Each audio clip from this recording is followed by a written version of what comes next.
아담 스미스의 국부론이 세상에 나온 지 약 250년이 지났습니다. 그 사이 세상은 참 많이도 변했고 주기적으로 반복되는 위기 속에서도 자본주의는 굳건히 살아남았습니다. 그런데 250여 년의 자본주의를 살아온 우리는 과연 더 행복해졌을까요? 21세기 자본주의를 살아가는 우리에게 행복이란 과연 무엇일까요? 세계적인 석학들은 행복을 과연 무엇이라고 생각할까요? 먼저 그들의 얘기를 들어봤습니다.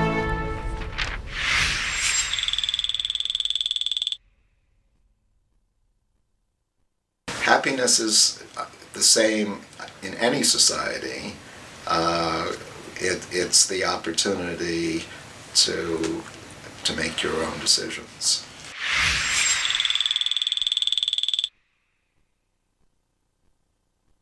Happiness is the extent to which people improve their lives each year.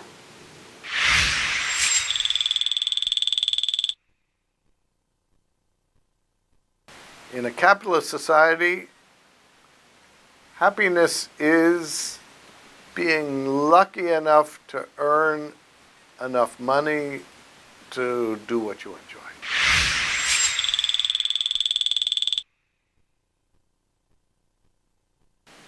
Happiness is living a good life where you are able to have a set of values that you can live in accord with.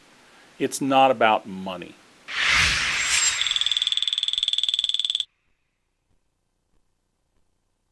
The great thing about capitalism is that it means we can each strive for happiness in our own individual ways.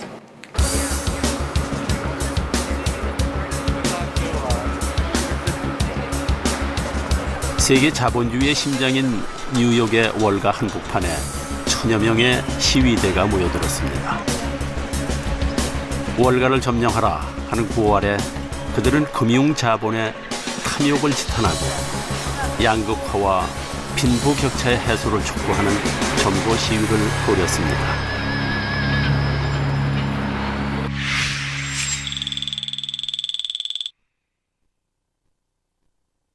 That's not the kind of a society I want to live in. I want to live in a society where everybody can afford to, everybody can go to work and not need to work 2-3 jobs just to pay the bills. You know, I want to live in a society where people live to work, not just work to live.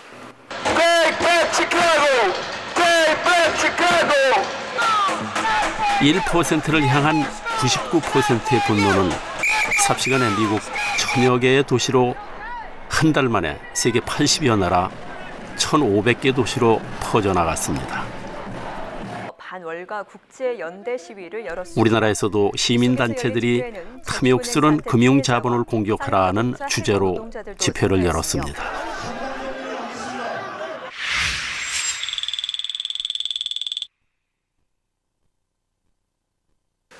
The bigger question is whether the sector as a whole has a morality deficit. And I think it's arguable that it does by comparison with, let us say, the generation of the post-war period. Every business requires to have some ethical framework, and a bank especially so.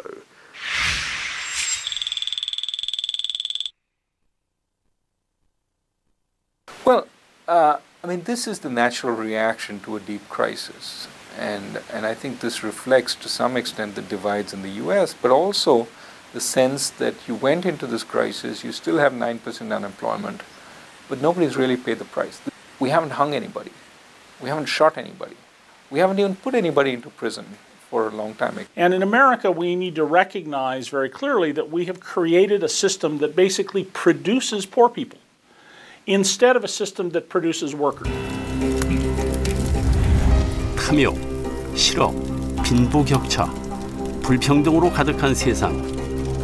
우리가 살고 있는 금융자본주의 세상은 그리 행복해 보이지 않습니다.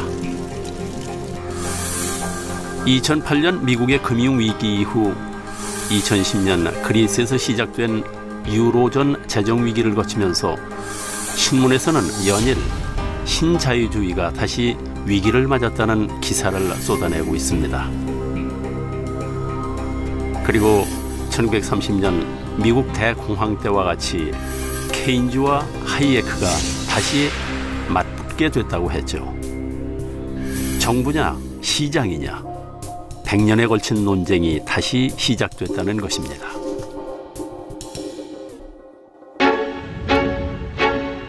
Yeah. Hi. Keynes, 거시경제학의 father. Yeah. 하이에크 신자유주의 father. Yeah. Yeah. 100년 동안 우리 치고받고 싸웠지. 나 케인스 거시경제학의 father. 시장이냐 정부냐 forever issue. 경제학의 forever rival. Hey guys, stop. 계속되는 경제 위기 어떻게 할 건데? 되풀이되는 글로벌 금융 위기. 붐붐 버스 붐붐 버스. 전 세계의 빚잔치. 너도 나도 모두 빚잔치. Oh my God, God bless me. 미국이 넘어지면 우리도 한 방에 훅. 돈이 돌고 돌아도 먹고 살기 힘들어. 새로운 경제 위기 답이 필요해. Show me the money. 21세기를 책임질 경제 원리는 무엇? 뭘까 그게? Show me the money. 과연 되풀이되는 경제 위기를 해결해줄 경제 원리는 무엇일까요? 하이에크의 신자유주의일까요? 아니면 케인즈의 거시 경제학일까요?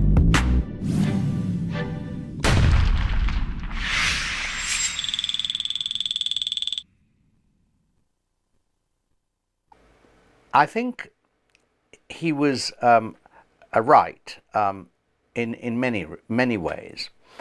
And I think the proof of that is that in this period, which I think was the golden age of the system.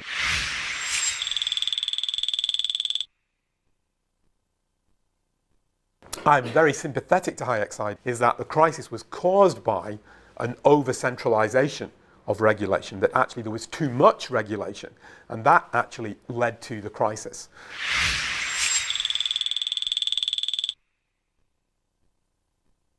Have once again come to the fore, and so the ghosts of Keynes and Hayek are now once again making the waves and being quoted and cited in public argument.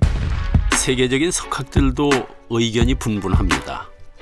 그래서 먼저 그들이 벌여온 논쟁의 핵심을 살펴볼까 합니다.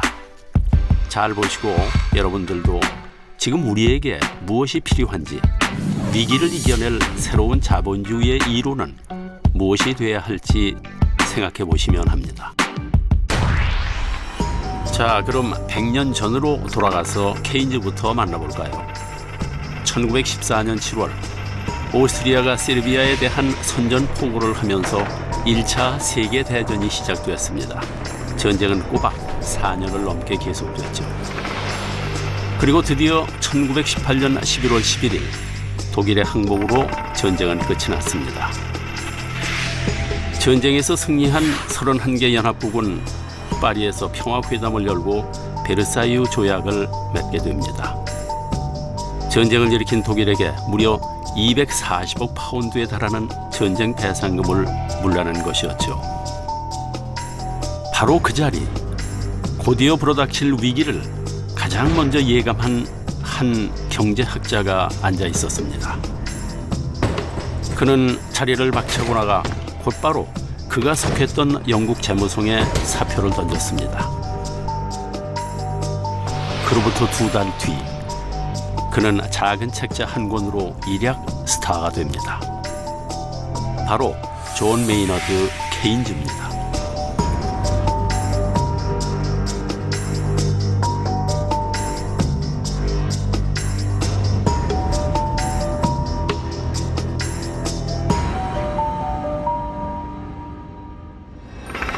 그의 예언이 적중했음을 아는 데는 많은 시간이 걸리지 않았습니다. 독일 정부는 감당할 수 없는 전쟁 배상금 때문에 더 많은 돈을 찍어낼 수밖에 없었고 결국 하이퍼 인플레이션이 발생하고 말았습니다. 한편 전쟁의 여파에 피호가 된 유럽과는 달리 미국은 호황을 누리고 있었습니다. 그러나 끝없는 욕심은 거품을 만들어냈습니다. 1929년 10월 29일 검은 목요일, 거품이 터지면서 미국은 대공황의 소용돌이에 빠져들어갔습니다.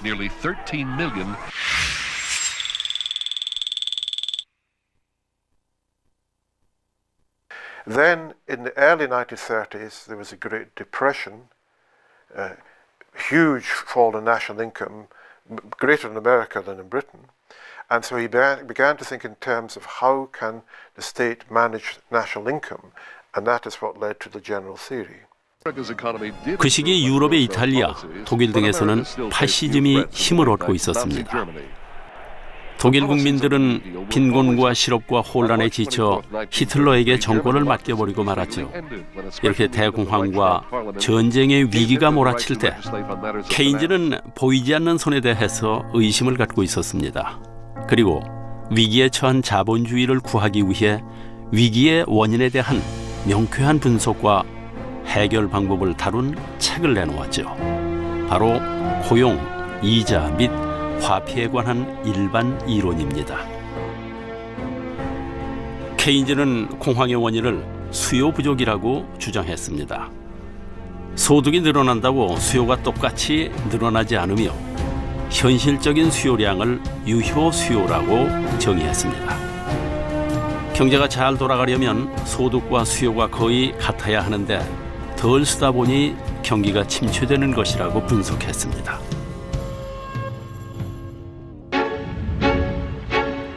Yeah. Hi. Keynes, 거시경제학의 father. Yeah. 하이의 신자 유주의 father. Yeah. Yeah. 100년 동안 우리 치고받고 싸웠지. 나 케인스 거시경제학의 father. 시장이냐 정부냐 forever issue. 경제학의 forever rival. Keynes is coming. 하이의 케인즈의 말을 들어봐. 풍요 속의 빈곤 내가 만든 rhyme so I'm genius Keynes 물건은 넘쳐나도 사는 사람 없어 와 돈이 안 도니까 먹고 살기 힘들어 결국에 대공황 boom boom bust boom boom bust Keynes is coming and I say warning 이거 혁명이야 Welcome to the Keynes world 보이지 않는 손만 믿다 큰 코 다친 거야 Oh no invisible hand 경제도 아기처럼 돌봐줘 정부가 돌봐줘 우리 보안책이 되어줘 투자가 부족하잖아 수요도 부족해 정부가 공장 세우고 다리도 놓아야 돼 Right 일자리를 줘야 해 돈이 들게 해야 해 이게 바로 내가 만든 거시경제학 What? Keynes Revolution 정부의 역할에 관한 케인즈의 새로운 이론은 거시경제학이라는 학문을 탄생시킵니다. To 1914, economists were content to explain how the market worked. They studied market economics, microeconomics. When Keynes was a Treasury official helping to finance the First World War, he had to start thinking about macroeconomics. You had to think about the whole economy.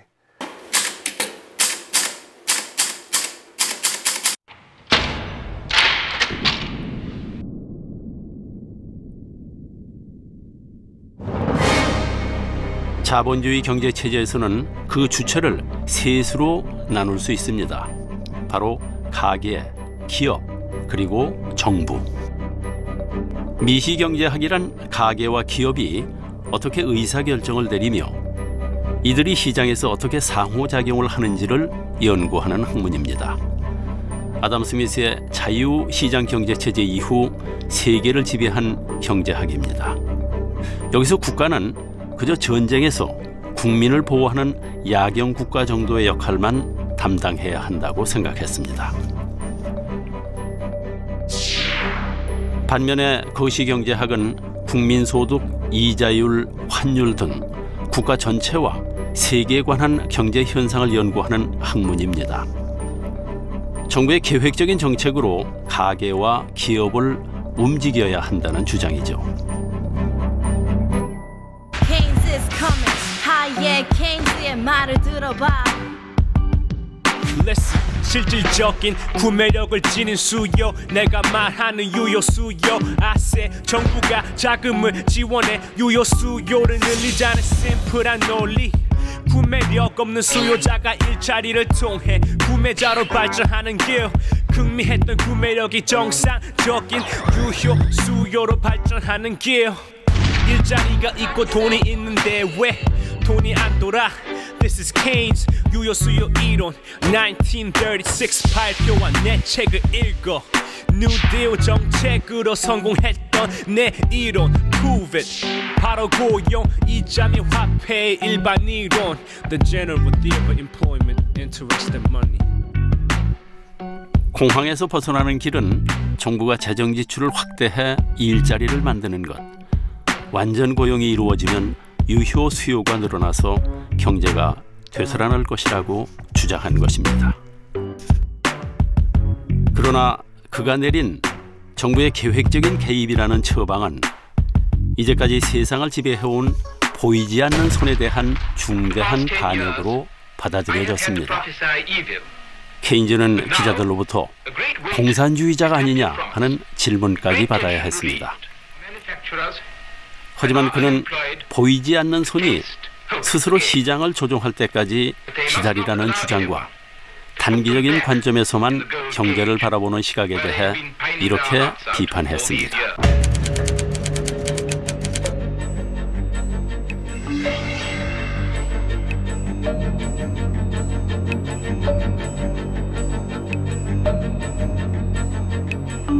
Well, he thought capitalism could survive if it dealt with these two problems. If it guaranteed a good level of employment and if it was more equal. 그의 이론은 맨 먼저 하버드 대학 경제학부의 젊은 학자들을 매혹시키게 됩니다. 그리고 미국 정부의 경제 강요들을 설득시켰죠. 루스벨트 대통령은 그의 이론을 적극적으로 받아들여 뉴딜 정책을 만들었습니다. 실업자와 굶주린 사람을 위한 복지 정책을 마련하고 댐, 고속도로 등을 건설해서 일자리를 만들었습니다. 또 전례 없이 강력한 규제 방안을 실시했습니다. 그리고 드디어 1939년 9월 1일 케인즈의 예언이 그대로 적중하는 사건이 발생했습니다. 독일이 폴란드를 침공하면서 다시 유럽 대륙의 전쟁의 피바람이 불기 시작한 것입니다. 전쟁은 1941년 독일의 소련 공격과 일본의 진주만 공격을 계기로 해서 태평양 전쟁으로 번졌습니다. 유럽뿐만 아니라 아시아, 북아프리카, 태평양까지 전 세계가 전쟁에 휩싸이게 된 것이죠. 결과는 참혹했습니다. 인류 역사상 가장 큰 인명과 재산 피해를 낳은 전쟁은 1945년 8월 15일이 되어서야 끝이 났습니다. 그 사이에 케인즈주의는 그 영향력을 전 세계로 확대했습니다. 1944년 7월 케인즈는 세계 최고의 경제학자 자격으로 브레튼 우주 협정을 진두 지휘하기도 했습니다. 아이러니하게도 전쟁은 독일과 미국 모두에게 불황의 탈출구가 되어주었습니다. 돈을 빌려 전쟁에 쏟아부으면서 실업률이 낮아지고 경제가 살아난 것입니다. 2차 대전이 끝나자 케인즈주의는 자본주의 세계 모든 정부를 지배하는 경제 원리가 됐습니다. His major achievement intellectually was to get economists to think about the whole economy, to think in terms of macroeconomics. That was his great achievement. They have responsibility for full employment, for maintaining an optimal level of employment and output. Keynesian governments targeted employment. They aimed to keep employment at a fairly low level, 3, 4%, 5%, something like this. 이후 케인즈 이론은 큰 정부를 만드는데 이론적 토대가 됐고 30년 동안이나 유례없는 호황을 누리게 해주었습니다. 그런데 이렇게 케인즈가 승승장구할 때 공황의 원인과 극복 방법에 대해서 그와 정반대의 생각을 가진 사람이 있었습니다. 바로 런던 대학 교수였던 하이에크. 그는 44년 자신의 주장을 담아 노예의 길을 펴냈습니다. 하이에크는 너무 많이 투자됐고 너무 많이 써서 공황이 왔다 이렇게 진단했습니다. 케인즈와는 정반대의 의견이었죠. 그리고 시간이 걸리더라도 시장의 조종 능력을 신뢰해야 한다고 주장했습니다. I think the other criticism was one that originates with Hayek, who was one of the great opponents of Keynes, which was that if a government starts interfering too much with the economy, the government grows and makes the economy less efficient. 하지만 케인즈주의로 호황을 누리고 있던 세계는 하이에크 주장에 귀를 기울여 주지 않았습니다. He was less well respected. Economists thought that, well, he wasn't doing economics anymore. He was doing sort of political philosophy. So he went through a period of about 20 years where he wasn't very well respected. 결국 하이에크는 낙심한 나머지 고향인 오스트리아로 돌아갔습니다. Well, most of the departments became dislike me, so much so that I can feel it to the present day. That economists are very largely tend to treat me as an outsider. 그러나 70년대 들어서자 끝나지 않을 것만 같았던 호황에도 위기가 찾아왔습니다. 위기는 이제까지와 전혀 다른 양상으로 번져갔습니다. 바로 경기 불황과 인플레이션이 동시에 오는 스태그플레이션. 케인즈 이론으로는 도저히 설명이 불가능했습니다. 대세는 케인즈에서 하이에크로 기울어지고 있었습니다.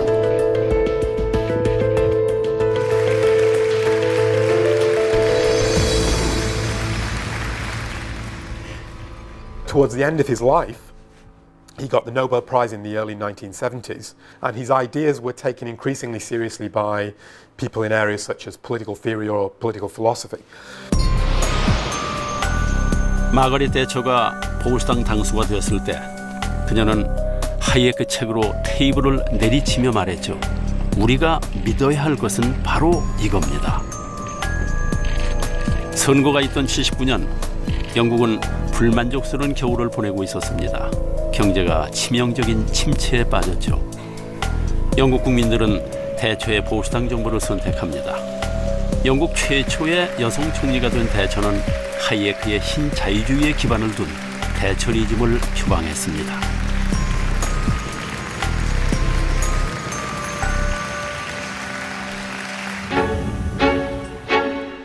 Yeah. Ha.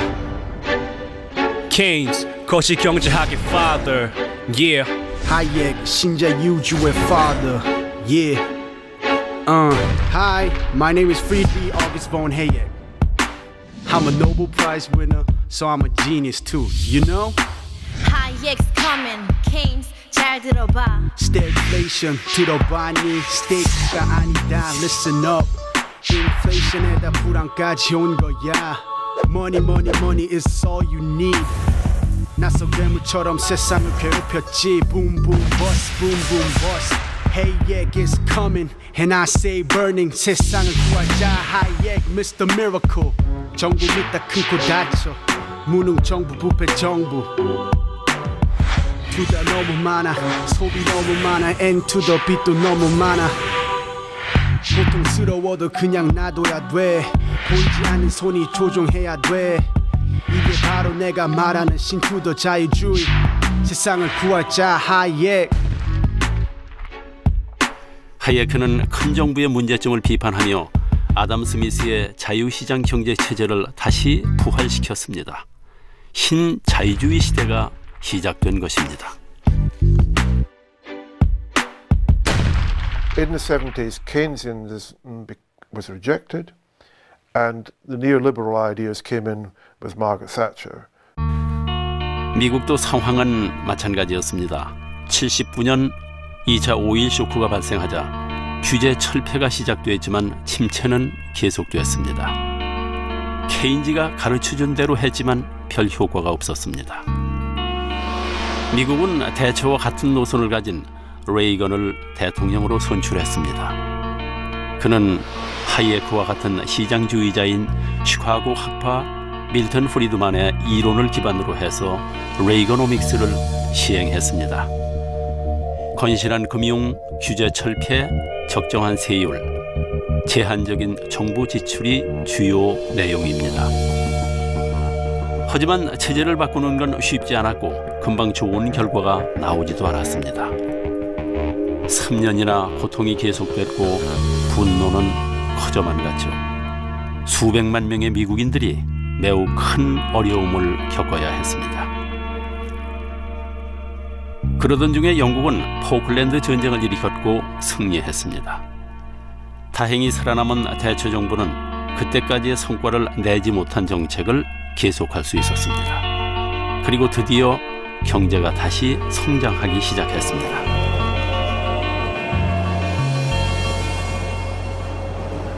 Hayek has a number of crucial insights into the way the world works. I think that Hayek's theory of the world and of how a free society works is richer, more extensive, and ultimately more accurate than Keynes's model. 한편 80년대 들어와서 공산주의 세계는 소련이 리더십을 잃어가면서 경제 위기의 해결책이 마르크스주의가 아닌 시장에 있을지도 모른다는 생각이 고개를 들었습니다. 좀처럼 나아지지 않는 경제 사정으로 공산주의 체제는 점차 무너져갔고 결국 1991년 12월 25일에 소비에트 연방이 해체되고 말았습니다. 그동안 세계를 양분했던 공산주의와 자본주의의 대결에서 자본주의가 최종 승리를 거둔 것입니다. 대체의 영향력은 더 막강해졌고 그와 함께 하이에크의 신자유주의는 지구촌 경제를 휩쓸었습니다. 미국과 영국은 세계화를 주장하며 세계 여러 나라의 시장 개방의 압력을 넣기 시작했고 그 결과 세계는 글로벌 경제 체제에 돌입하게 됩니다. 글로벌 경제 체계. 모든 사람에게 영향을 미치지만 그 누구도 통제권을 갖지 못한 단일 시장이 시작된 것입니다. 또 미국과 영국은 금융산업을 무기로 세계화에 성공했고 급기야 새로운 자본주의 형태인 금융자본주의를 탄생시켰습니다. Capitalism. Capitalism. Capitalism. Capitalism. Capitalism. Capitalism. Capitalism. Capitalism. Capitalism. Capitalism. Oh my God. You want me to say something about capitalism?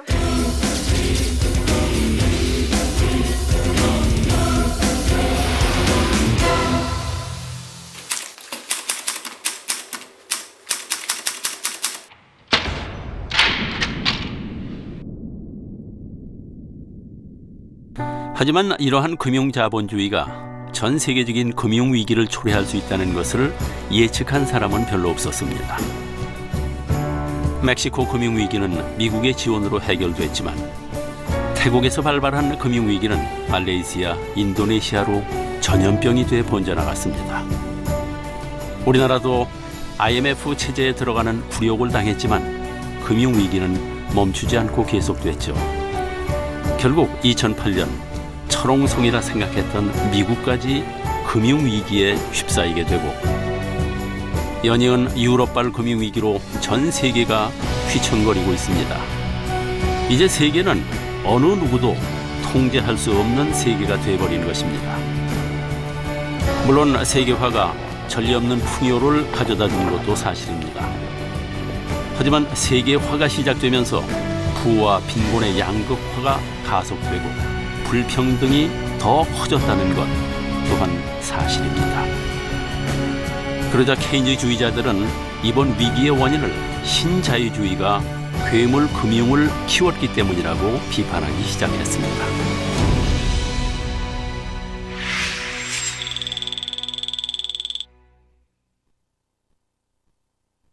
Keynes has an idea that finance, yes, is fine, but it's dangerous.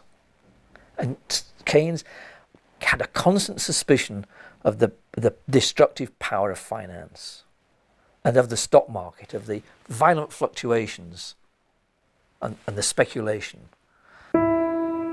하이에크의 추종자들은 반박했습니다. 과도한 정부의 지출이 이번 금융위기의 주범이라는 것이죠. Were in fact caused not by the operation of free markets, but by the mistaken policies of governments and the use of people with political power to try and control and manipulate markets, such as the crisis of the 1930s, or indeed, as he, I've no doubt would argue, the one we're living through right now. 정부냐 시장이냐. 그래서 주도권 싸움은 아직도 첨예하게 대립하며 계속되고 있는 실정입니다.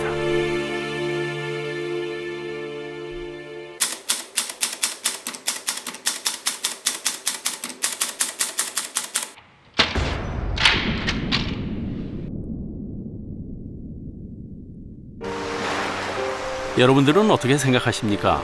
다시 정부가 주도권을 쥐고 규제를 강화해야 한다고 생각하십니까? 아니면 규제를 더 완화해서 시장이 스스로 제 기능을 찾도록 기다려야 한다고 생각하십니까?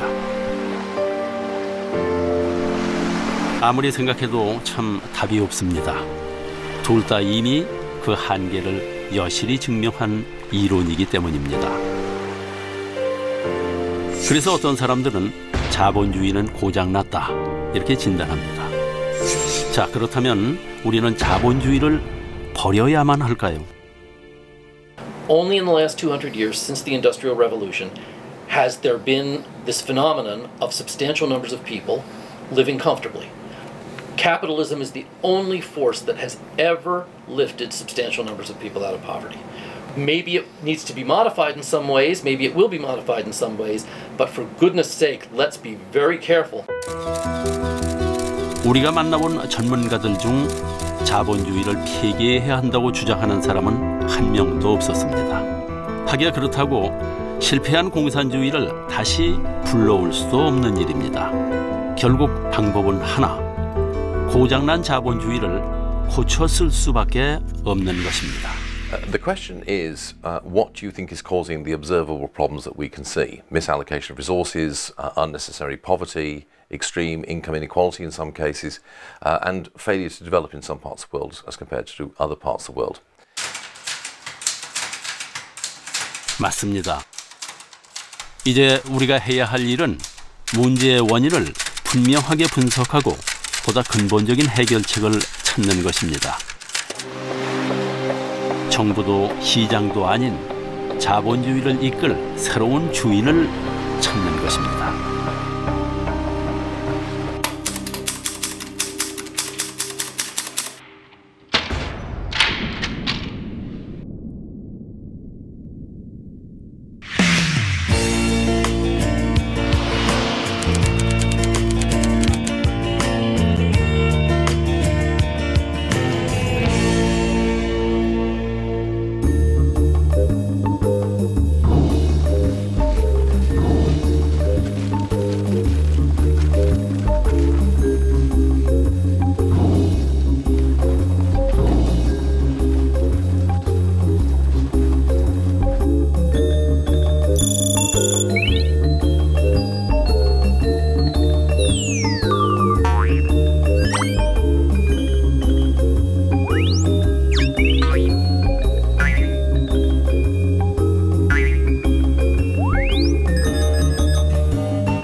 우리 사회의 소득의 불평등과 빈부 격차를 아주 쉽게 표현한 그림입니다.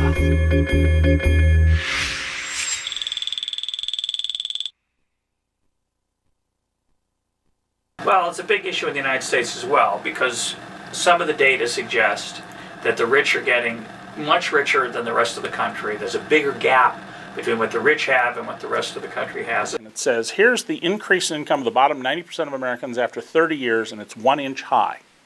And here's the increase in income of the super wealthy. And there's an arrow, and at the top it says, continues off page for 62 more feet. Okay, 1 inch to 62.5 feet is the measure. It's $1 to $7,500. So each time each person in the bottom 90% got $1 more, people at the top get $7,500.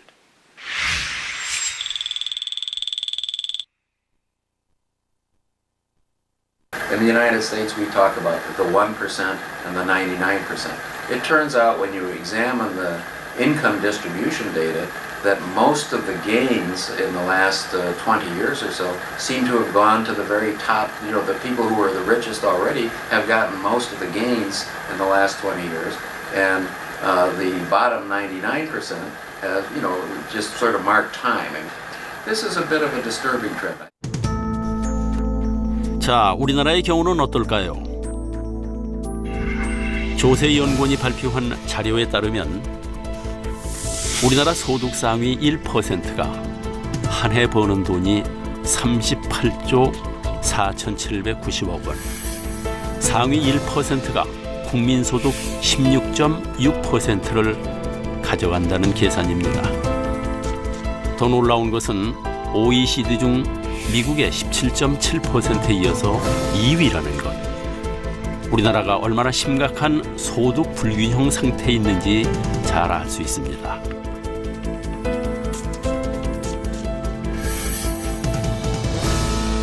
놀라운 데이터는 또 있습니다. OECD 국가의 삶의 질의 구조에 관한 연구에 따르면 우리나라 국민의 행복지수는 10점 만점에 4.2점, 전체 34개국 중 32위를 차지했다고 합니다. 1위는 덴마크로 8.09점, 우리나라보다 낮은 나라는 2점대의 터키와 멕시코뿐입니다.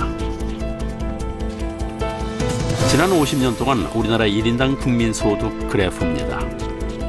1960년대 100여 달러에서 시작해서 현재 2만 달러, 세계 11위의 경제 대국이 됐습니다. 정말 놀라운 성장입니다. 문제는 바로 이것입니다. 우리가 느끼는 행복도가 경제 성장과 비례해서 증가하지 않았다는 것입니다.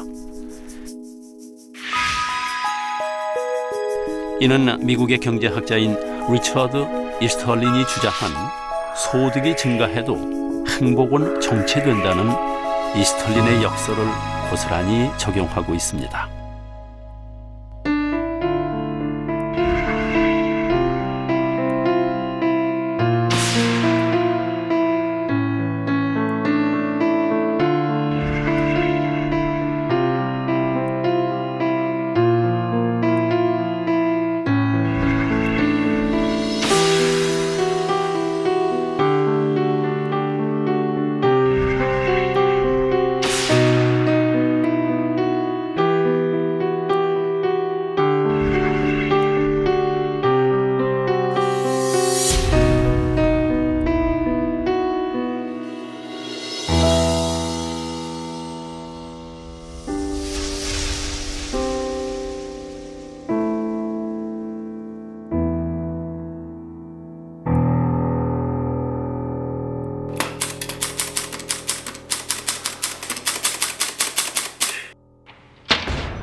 오늘 0시부터 세계 1위 경제국가인 미국과의 자유무역 협정이 발효됐습니다. 관세 장벽이 없어져 오늘부터 무관세 무역이 이뤄지기 시작했습니다. 설상가상으로 한미 FTA가 발효되었습니다. 과연 FTA는 우리에게 어떤 변화를 가져올까요? That it will encourage exchange between our two countries, which is a good thing. And it will make us both countries better off because trade doesn't change the number of jobs in a country. It changes the kinds of jobs. Some industries will, and that's the there will be short-term pain while people move out of those industries into other industries. But the fact that an industry vanishes doesn't mean that those people are out of work for life. It means that they have to retrain, they have to find other industries to work in. That's not an easy process. Because of trade with the United States, there will be parts of the Korean economy that are going to struggle because they'll have new competition.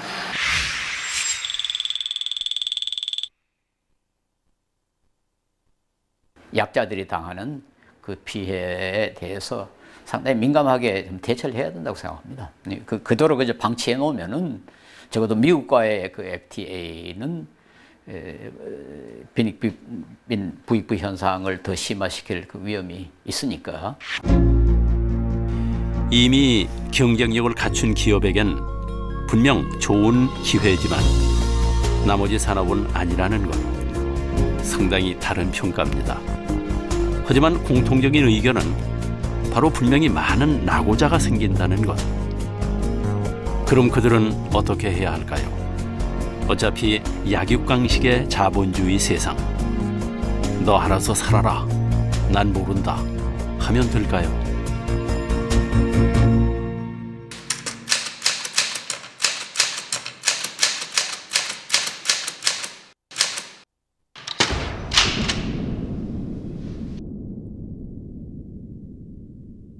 So when something happens in the economy and a lot of people are thrown out of work, instead of having people in misery, they've decided to share the burden. It's like a form of insurance, right? You can't have capitalism without insurance. Nobody will send ships across the ocean if there isn't insurance. We should allow for the possibility of mistakes. We should allow for bad luck. So some minimal safety net, I think every civilized society should have. Welfare is the insurance policy we give to each other. There is the social safety net that a society constructs in order to protect the most vulnerable people. 그렇습니다. 지금 우리에게 필요한 것은 바로 복지입니다. 갑자기 경제 얘기하다 웬 복지로 흘러갔나 싶으실 겁니다. 그러나 아까 말씀드리지 않았습니까? 정부도 시장도 아닌 자본주의를 이끌 새로운 주인을 찾아야 한다고. 앞으로 자본주의는 정부도 시장도 아닌 바로 국민이 주인이 되어야 한다는 말입니다. 국민이 주인이 돼서 경제를 움직이고 자본주의를 움직이는 시대가 왔다는 겁니다. 현대 자본주의가 낳은 양극화, 불평등, 빈부격차를 해결하기 위해서는 복지 자본주의가 필요하다는 겁니다. 대부분의 사람이 행복하지 않는 자본주의에서 대부분의 사람이 행복한 자본주의로 바꿔보자는 겁니다. 복지는 미래의 불안에 대한 일종의 보험입니다. 그러므로 우리가 세금을 내서 복지를 하는 건 보험을 싼 값에 공동 구매하는 것과 같습니다. 어떤 사람들은 걱정합니다. 복지하다 보면 분명히 경제 성장의 발목이 잡힐 거라고. 하지만 그렇지 않습니다. 자, 한번 생각해 보십시오. 1번, 부자가 소비하는 것이 국익에 도움이 될까요? 2번, 아니면 가난한 사람이 소비하는 것이 국익에 도움이 될까요? 답은 2번입니다. 왜냐고요? 당연히 가난한 사람이 부자보다 훨씬 더 많고 아무리 부자라도 하루에 10끼를 먹지는 않기 때문입니다. 그 근거는 멜더스가 경제학 원리에서 주장한 과소소비설에서 찾을 수 있습니다.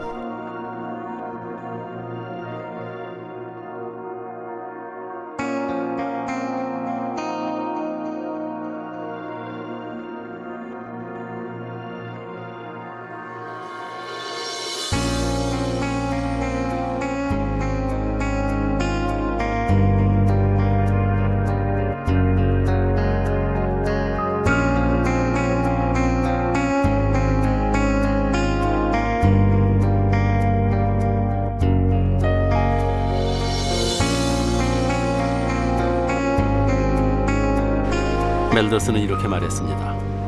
가난한 자의 주머니를 채워라. 그러면 소비가 촉진된다.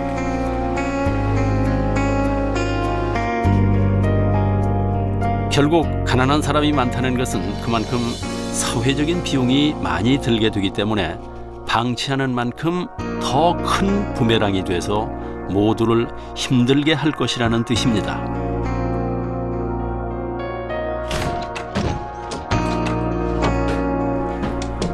그러므로 복지를 하는 것이 더 경제적이라는 겁니다.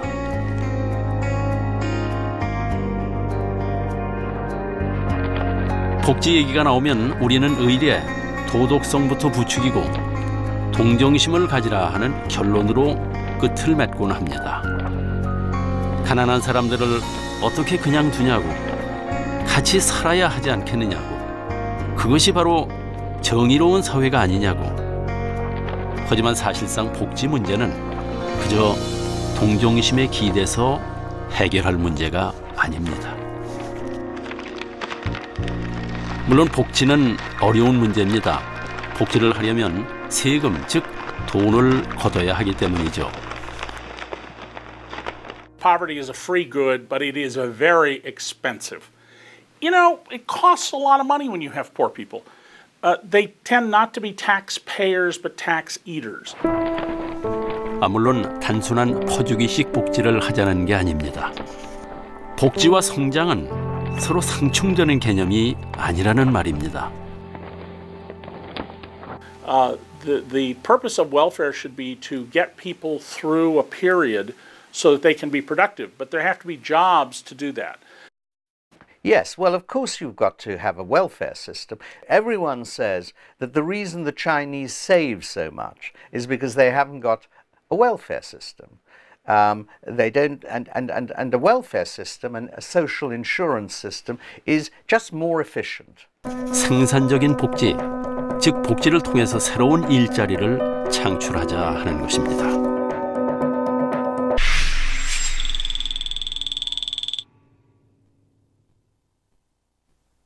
유명 배우들이 나와서 그런 걸 선전을 하죠. 이 월 29만 원이라는 숫자를 개인이 불안해서 내는 거죠. 내가 혹시 큰 병 걸릴지도 모르는데, 그래서 그렇게 큰 돈을 내고 있거든요. 그런 공적인 방식을 취하지 않고 불안하니까 사적인 방식으로 각자 살 길을 찾는데 이게 살 길이 아니라는 것이죠. 공적으로 가는 것이 맞고 이게 복지국가다, 그런 뜻입니다. Focusing on education, focusing on skill building is important because eventually you're creating more productive citizens. And there are some people who, you know, despite their best effort, cannot hold a job. Do you, try and find ways to get them back into the workforce? Sometimes they require help in terms of training. I think society is better off if you can do that. You know, let me tell you, they did this in Denmark. You lose your job through no fault of your own because the industry changes. The government then puts you into a training program. Maybe you need 6 weeks of training and maybe you need to get a doctoral degree. The government will provide you with 90% of your income until that program is finished. It'll then find you a job. You can reject that job. It'll find you a second job. And if you reject that job, you lose 90% of your benefits. So what happens? People find their own job because the government's not so good at finding jobs, number one, and number two, they don't want to lose 90% of their benefits.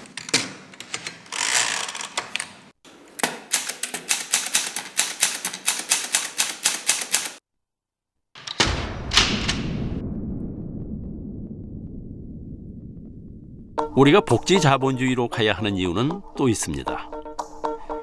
이것은 OECD 국가들의 복지 지수입니다. 우리나라는 30개 국가 중에서 26위, 거의 꼴찌의 성적입니다. 1위는 노르웨이, 2위는 룩셈부르크, 3위는 네덜란드, 4위는 덴마크, 5위 스웨덴. 주로 전통적인 유럽의 복지 국가들이 높은 순위를 차지하고 있습니다. 이것은 OECD 15개국 국가들의 창의성 지수입니다. 우리나라는 11위, 역시 중하위권입니다. 1위는 스웨덴, 2위는 스위스, 3위는 핀란드, 4위는 네덜란드, 5위는 노르웨이. 어떻습니까? 상위권을 차지하는 나라들이 복지지수와 거의 비슷하지 않습니까? 창의성 지수는 복지지수와 깊은 관련이 있다는 말입니다. 한마디로 복지국가의 국민이 창의성 지수가 높다는 말이 되는 것입니다. 창의력은 미래의 사회를 발전시킬 가장 큰 성장 동력이라 일컬어집니다. 복지국가라는 것은 사회 안전망이 잘 돼 있는 나라인데 그럼 실패한 사람들이 다시 일어설 수가 있는 것이죠. 재기할 수 있다는 보장이 있기 때문에 사람들이 모험을 할 수 있게 됩니다. 모험과 창의력, 발명, 혁신 이런 것을 촉진하는 효과를 복지국가가 갖는 것이죠.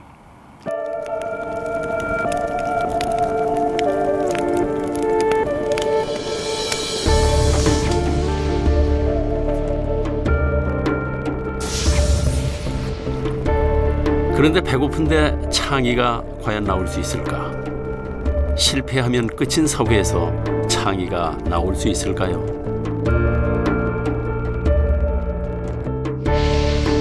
창의는 끝없는 실패와 모험에서 시작됩니다.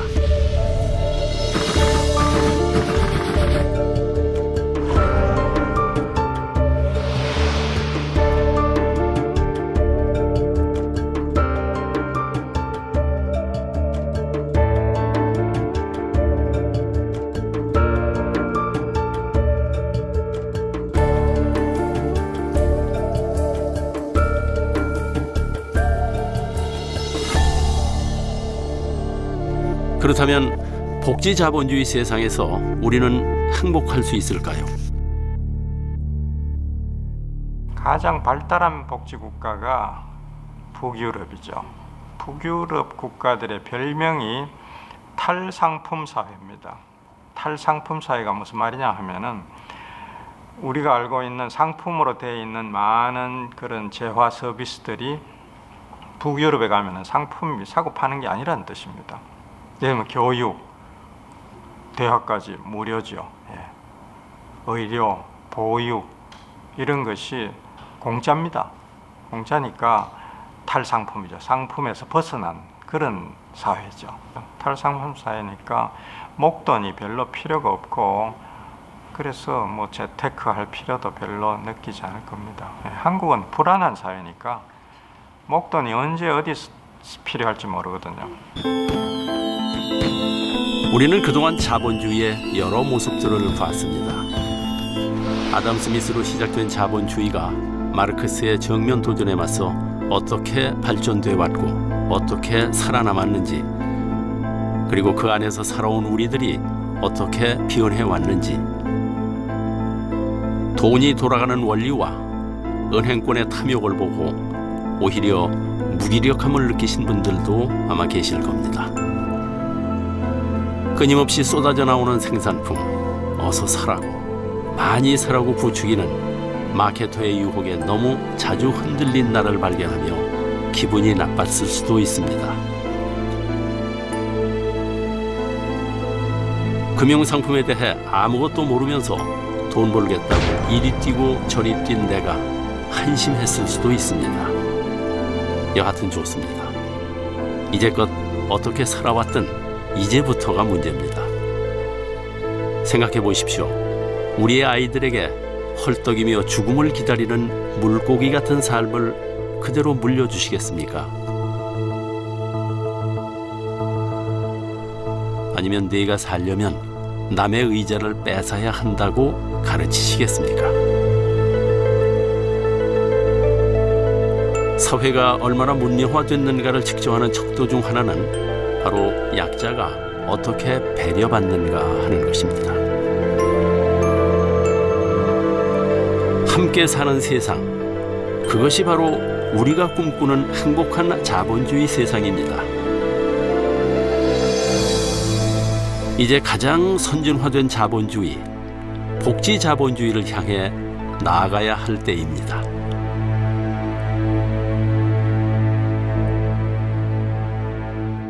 Capitalism is an unrivaled engine for producing wealth. It lifts people out of poverty.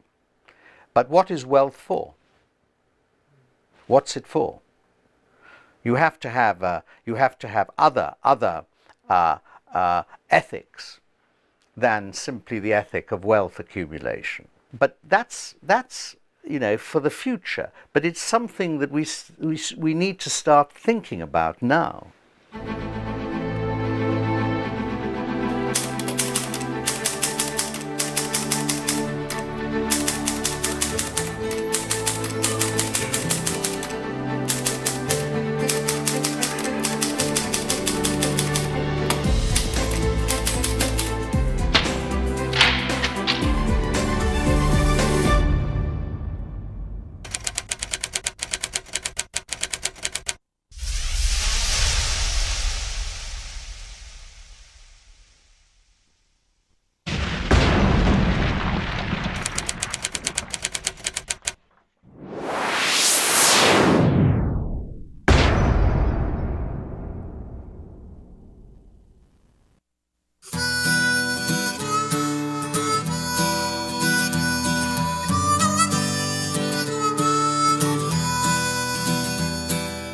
검은 밤의 가운데 서 있어 한치 앞도 보이질 않아.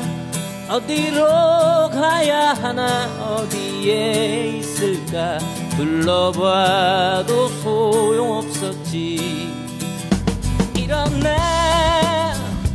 일어나 다시 한번 해보는 거야. 일어나 봄의 새싹들처럼